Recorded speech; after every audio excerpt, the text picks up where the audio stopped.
नारायण नारायण हरि हरि श्रीमन्नारायण नारायण हरि। पुरुषोत्तम मास का 8वां अध्याय।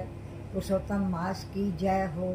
सूर्य कहने लगे, हे तपोधन, भगवान विष्णु और श्री कृष्ण के वचन सुनकर नारद जी अत्यंत प्रसन्न हुए, परंतु फिर भी प्रसन्न करने के लिए नारद जी कहने लगे, हे प्रभु, लक्ष्मीपति जब वैकुंठ चले गए फिर क्या हुआ, वह सब कृपा करके मुझसे कहिए।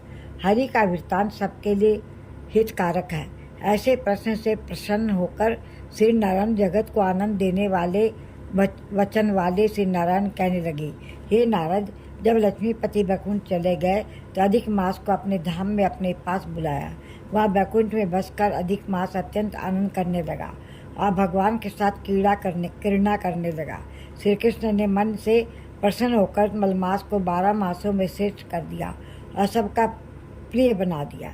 इस प्रकार भक्त वत्सल भगवान युधिष्ठिर और द्रौपदी को कृपा से देखते हुए अर्जुन से बोले, हे राज सिंह, दुख में डूबे होने के कारण तुमने तपोवन में आए पुरुषोत्तम का आदर नहीं किया। अब वृंदावन चंद्र का प्रिय मास आपके वन में रहने से अनजाने से चला गया। भय से दुखित मन वाले भीष्म द्रोण भी नहीं जाप पाए। अभय के देश से तुमने नहीं जाना। वेद व्यास जी से प्राप्त विद्या आराधना में लगे रहे। भयंकर युद्धशाली अर्जुन इंद्रप्रस्थ गए और उसके दुख से दुखित आप लोगों ने नहीं जाना। अब क्या करना चाहिए? मनुष्य को प्रारब्ध भोग अवश्य भोगना पड़ता है। मनुष्य प्रारंभ से ही सुख दुख भय आनंद को प्राप्त होता है, अतः सदा भाग्य पर ही भरोसा रखो। हे महाराज, अब आपके दुख का दूसरा कारण कहता हूँ। इतिहास पूर्वक इस कथा को अच्छी तरह श्रवण करो। कृष्ण कहने लगे, या द्रौपदी पूर्व जन्म में महाभाग्यशाली ब्राह्मण की पुत्री थी। कुछ काल व्यतीत होने पर 12 वर्ष की हो गई। अपने पिता की या एक ही पुत्री थी। अब बड़ी चतुर, गुणवती और सुंदरी होने के कारण यह पिता का अत्यंत प्रिय थी। या पड़ोसन सखियों को सुख देखकर पुत्र पौत्र की इच्छा करने लगी। अब विचारने लगी कि ऐसे मेरे भी अच्छे गुण और भाग्य वाले भर्ता और सुख देने वाले श्रेष्ठ पुत्र किस तरह उत्पन्न हो, परंतु प्रारब्ध ने तो पहले ही नाश कर दिया। क्या करूं? क्या किसी मुनि के पास जाऊं या किसी तीर्थ में जाकर वहां पर रहूं? मेरा भाग्य कैसे सो गया। कोई भर्ता मेरी इच्छा नहीं करता है। बड़े आश्चर्य की बात है कि मेरे भाग्य से मेरा पंडित पिता भी मूल हो गया है। विवाह काल प्राप्त होने पर भी मुझे अच्छे वर को नहीं सौंपता। पति के दुख की पीड़ा तथा कुमारी में स्वामी का सुख जैसे मेरी सखियां जानती हैं, मैं नहीं जानती। ऐसे आकुल तथा व्याकुल वाले मनोरथ की चिंता से मेरी भागवती माता पहले ही मर गई।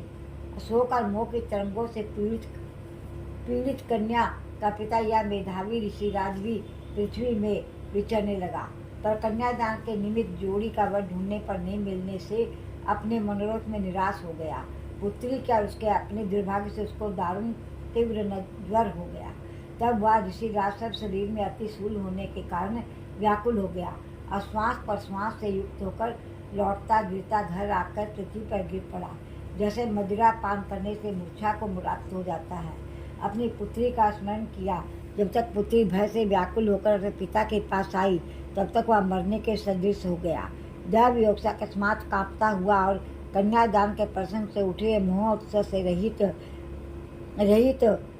गौर पूर्व काल के लिए गृहस्थी धर्मों से रहित होकर संसार की वासना को छोड़कर हरि में मन को लगाता हुआ मेधावी ऋषिराज श्री हरि पुरुषोत्तम को समन करने लगा। हे श्री कृष्ण, हे गोविंद, हरे मुरारे, हे नाथ, हे श्री कृष्ण, हे गोविंद, हे हरे, हे मुरारे, हे राधेश, हे दामोदर, हे दीनानाथ, हे ऋषिकेश, आपको नमस्कार करता हूँ। आप मेरी संसार रूपी समुद्र से रक्षा करिए। इस प्रकार मुनि के वचन सुनकर बहुत जल्दी भगवान के पास मरे हुए मुनि के जीवात्मा को लेकर भगवान के वैकुंठ धाम को चले गए। वह पुत्री पिता का मरण सुनकर हाय हाय कर रोती और पिता के देह की गोदी में लेकर विलाप करने लगी। अत्यंत दुखित होकर दारुण विलाप करती हुई मानो उसका पिता जीवित हो, अत्यंत व्याकुल होकर कहने लगे, हाय पिता, मुझको किसके सहारे छोड़कर विष्णु लोक चले गए। हे तात, मैं बिना पिता के किसके पास रहूंगी? ना मेरा भाई है, ना कोई कुटुंबी, मेरी तपस्वी माता भी नहीं है जो मेरे भोजन तथा वस्त्रों की चिंता करती। अब इस दशा में मैं भी मर जाऊंगी, जीने से अब क्या काम है। उसे इस प्रकार से बारंबार रोते और विलाप करते हुए सुनकर उस वन के रहने वाले ब्राह्मण सोचने लगे कि अत्यंत करुणा से भरे स्वर से इस तपोवन में कौन रोता है। फिर तपस्वी मेधावी ऋषि की पुत्री का रोना निश्चय करके वह पहुंचे और वहाँ पुत्री को गोद में मरे हुए मुनि को देखकर वन में रहने वाले मुनि ऋषि भी रोने लगे और पुत्री की गोद से मेधावी ऋषि की लाश को लेकर शमशान घाट ले जाकर अत्यंत विधि से चारों तरफ काष्ठ लगाकर जला दिया और कन्या को समझाकर सब अपने अपने घर को चले गए। और कन्या ने धर धान कर यथाशक्ति खर्च करके अपने पिता की और दैविक क्रिया की। बोलो पुरुषोत्तम मास की जय। 8वां अध्याय समाप्त।